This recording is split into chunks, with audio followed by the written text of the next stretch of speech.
আসসালামু আলাইকুম। কেমন আছেন আপনারা? আশা করি আল্লাহর রহমতে অনেক ভালো আছেন।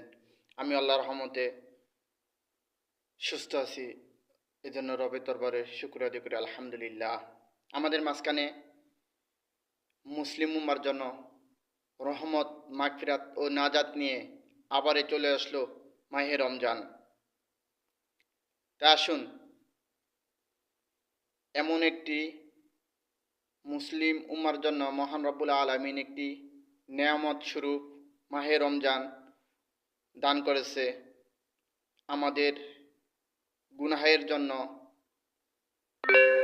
মহান রবের দরবারে আমরা ফরিয়াদ করি এবং সমস্ত গুনাহের জন্য মাপ চাই।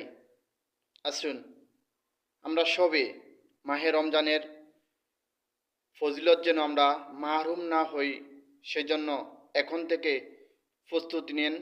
আর দুই একদিনের পর ইনশাল্লাহ মাহে রমজানের রোজা, সেহেরি এবং তারাবি যেন মহান রব্বুল আলমিনের হুকুম এবং রাসূল সাল্লাল্লাহু আলাইহি ওয়াসাল্লামের সুন্নত যেন আমরা আঁকড়িয়ে ধরতে পারি, সেই জন্য মহান রব্বুল আলমিনের দরবারে আমরা দোয়া কামনা করি। আল্লাহ রব্বুল আলমিন যেন আমাদেরকে সুস্থ রাখে, যেন তার মহান হুকুম আদায় করতে পারি।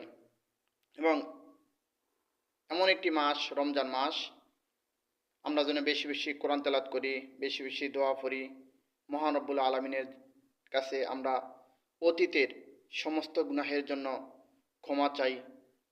আর সামনের দিক দিয়ে যেন মহান রব্বুল আলমিন আমাদেরকে সুস্থ রাখে, আমরা যেন তার মহান হুকুমগুলো আদায় করতে পারি, রাসূলের সুন্নত যেন আমরা আঁকড়ে ধরতে পারি এবং তার উপর আমল করতে পারি।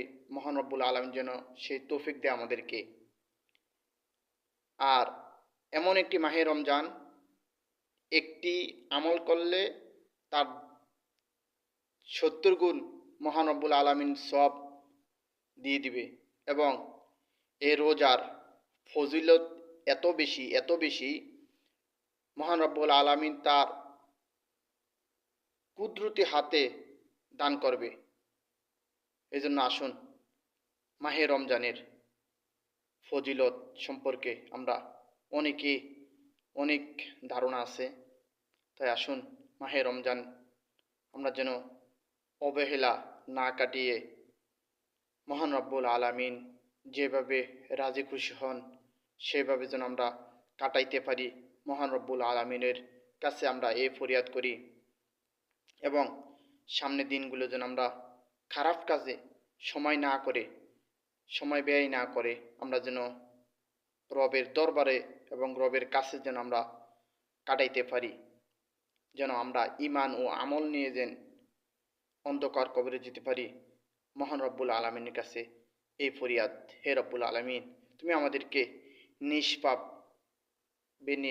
বানিয়ে এবং ঈমান ও আমল নিয়ে যেন আমরা অন্ধকার কবরে যেতে পারি, সেই তৌফিক দাও। এবং মাহে রমজানের ফজিলত আমাদেরকে বাড়িয়ে দাও এবং যেন মাহে রমজানের আমরা যেন সব কিছু ঠিকঠাকভাবে আদায় করতে পারি, সেই তৌফিক দাও আমাদেরকে।